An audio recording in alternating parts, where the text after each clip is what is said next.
जैसा कि आप देख सकते हैं, हम विभिन्न सामग्रियों का प्रयोग करके मॉस्किटो रेपेलेंट बनाएंगे जो घरेलू है और आयुर्वेदिक है और जिसका कोई भी साइड इफ़ेक्ट नहीं है। क्योंकि विभिन्न प्रकार की दवाइयाँ जिनका हम यूज़ करते हैं, जो एलोपैथिक दवाइयाँ हैं, उनके हमारे शरीर पर विपरीत प्रभाव होते हैं जो हमें बहुत जल्दी नहीं दिखाई देते हैं, लेकिन धीरे धीरे वो हमारे शरीर की प्रतिरोधक क्षमता को कम करते हैं। शॉर्ट टाइम में तो वो हमें सही कर देते हैं बीमारियों से, लेकिन लंबे समय तक उनका सेवन करते रहने से हमारे शरीर में विभिन्न प्रकार की कमियां उत्पन्न हो जाती हैं। अतः जितना हो सके हम आयुर्वेदिक या घरेलू दवाइयों का प्रयोग करें। और वैसे भी भारत एक ऐसा देश है जहाँ पर घरेलू नुस्खों, आयुर्वेदिक दवाइयों की भरमार है, बस उसका सही मात्रा में और सही तरीके से प्रयोग करना हमें पता होना चाहिए। हमारे यहाँ की जो किचन है, जिसे हम रसोई घर भी कहते हैं, उस रसोई घर में बहुत सारे ऐसे मसाले हैं जिनका यूज़ करके हम अपने बच्चों को, अपने परिचितों को और स्वयं को विभिन्न प्रकार की बीमारियों से बचा सकते हैं। आजकल के समय में डेंगू, चिकनगुनिया, मलेरिया, मच्छरों का इतना प्रकोप है कि बहुत विभिन्न हानिकारक बीमारियां हो जाती हैं और जिसके बहुत ही विनाशकारी परिणाम हम देख रहे हैं। डेंगू से बहुत लोग अपनी जान गंवा चुके हैं, मलेरिया से भी, इसी प्रकार चिकनगुनिया से। अतः आज मैं एक घरेलू उपाय आपके साथ साझा कर रही हूँ मॉस्किटो रेपेलेंट बनाने का, जिसके लिए हमें विभिन्न सामग्रियों की आवश्यकता होगी। सबसे पहले कुछ नीम की पत्तियाँ, नारियल का तेल,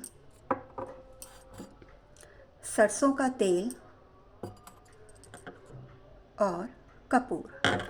सबसे पहले हम सूखी हुई नीम की पत्तियां लेंगे और उसे मिक्सी में पीसकर उसका एक सूखा पेस्ट तैयार करेंगे। सूखा पेस्ट तैयार करने के बाद उसे हम कढ़ाई में डालकर और उसमें कोकोनट ऑयल यानी कि नारियल का तेल मिलाकर उसे गर्म करेंगे और जब उसमें 2-3 बार उबाल आ जाए तब उसको फिर हम छान कर एक अलग बर्तन में सेट कर लेंगे। तो वो कुछ इस प्रकार का लिक्विड हमें प्राप्त होगा, जैसा कि आप देख सकते हैं।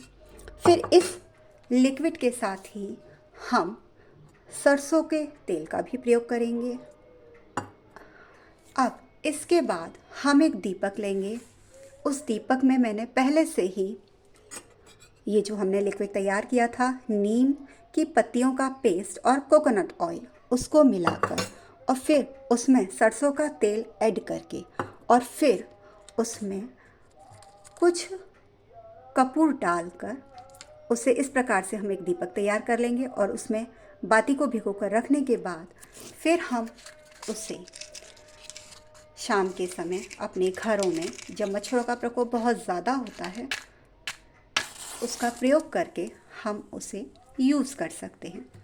इससे हमारा जो वातावरण है घर का, वो भी शुद्ध रहेगा और इसकी जो खुशबू है वो भी हमारे फेफड़ों को किसी प्रकार का नुकसान नहीं पहुंचाएगी, ना ही वो बच्चों के लिए हानिकारक होगी। जिस प्रकार की मॉर्टीन और ऑल आउट बहुत सारी चीज़ों का प्रयोग करने से हमारे फेफड़ों को बहुत नुकसान होता है, हमें सांस लेने में दिक्कत आती है, हमें सोते समय घुटन जैसा भी महसूस होता है। तो इसका कोई भी साइड इफ़ेक्ट नहीं है।